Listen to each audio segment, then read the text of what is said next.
Eunon, breve historia de la invasión de Navarra, 1512-1530,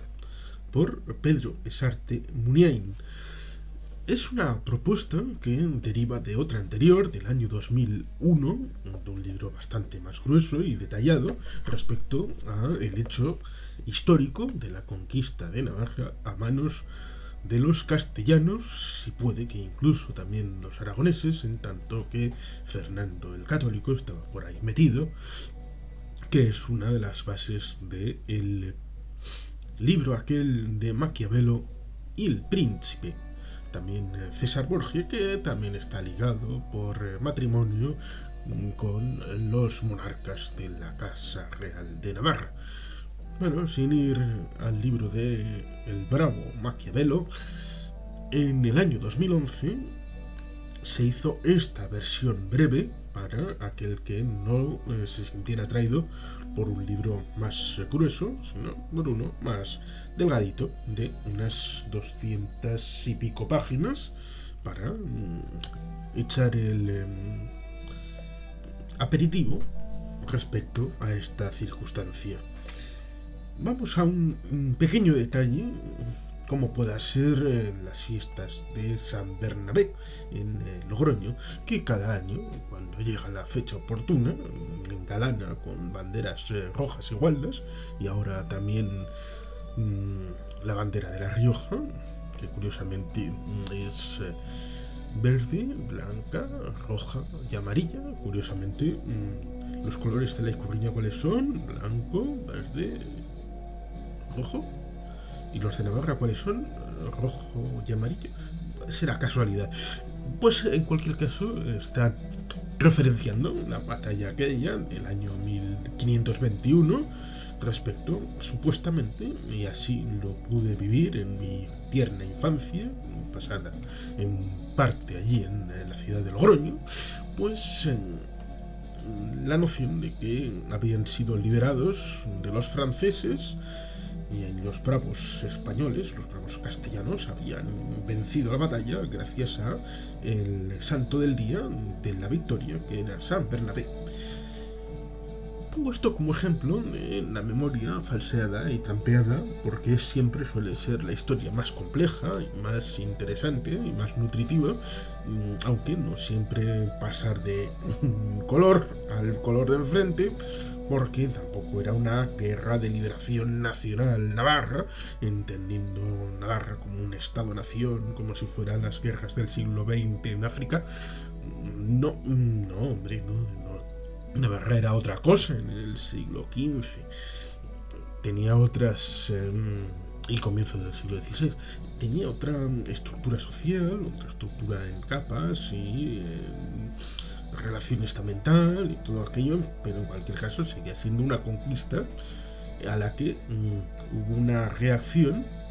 a la inversa. Y ahí vienen los capítulos del libro, en tanto en cuanto una reacción primaria en ese mismo año, 1512, formalmente la conquista. Luego hubo otra, 4 años después, en 1516, y posteriormente hubo otra en el 1521, en cuyo caso se inserta este hecho de Logroño, también el sitio famoso de Hondarribía, de Fuenterrabía, como dicen los malvados castellanos que lo cambiaron en la transcripción, que hubo ahí el caso de que los hermanos de Francisco Javier estuvieron del lado navarro. El santo varón que fue el primer occidental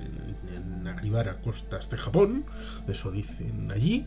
y por eso el parque Yamaguchi, en la capital navarra, en Iruña, del intercambio cultural, y que nunca Francisco Javier quiso ni siquiera pisar las tierras de Castilla, porque él, como mucho, tuvo vinculación con el reino de Portugal a la hora de cubrir sus mediaciones espirituosas y espirituales en aquella misión en Asia.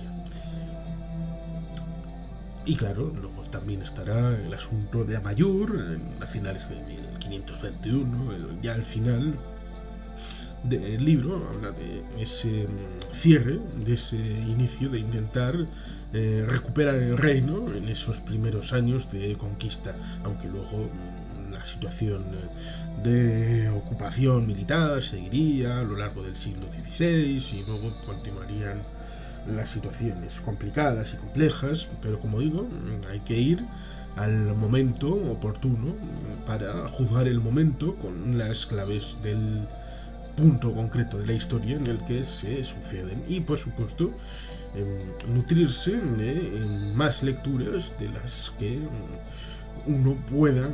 desear o ser parte desde una perspectiva actual como suele ser aquella de Navarra foral y española. Ya, claro, pero es que antes de 1512 ciertamente hay una circunstancia de los agramonteses y viamonteses, de una lucha que viene desde el siglo XIV y sobre todo permea en el siglo XV respecto a una lucha que también tiene que ver con la guerra de las dos rosas en Inglaterra. Es una circunstancia que deriva de la dificultad de controlar los recursos debido a una serie de mortandades en aquella época no es exactamente la peste negra, pero luego había una serie de dificultades poblacionales que derivaron, como por ejemplo sucede actualmente en África Central, respecto a el avance del desierto del Sáhara, y hay gente que puna pues, entre ganaderos y agricultores, y a partir de esas circunstancias se construye conflictos políticos en superestructura, sobre la base de esa infraestructura, en términos dialécticos. Pues en Europa pasó algo parecido en el siglo XV por ahí y bueno, pues Navarra se vio metida en esas circunstancias, luego la lucha entre las diversas familias y ahí estuvo como reino pineraico en término de deseo, siendo objeto de deseo desde el punto de vista del reino de Castilla como por el otro lado por el reino de Francia. Tal es así que cuando llegamos a ese año 1512, la familia real de Navarra se refugia en sus territorios del norte, que no fueron conquistados, y trata de hacer alianzas con Francia para recuperar el reino. Las hace después porque la famosa bula falsificada por Fernando el Católico es absolutamente mentirosilla, sobre todo deudora de esa capacidad que tuvo aquellos reinos con Alejandro, el Papa Borgia, Rodrigo de Borja, que reinó desde 1492 hasta 1503. Sí, luego estuvo Julio II, el de la Rovere, que era un poco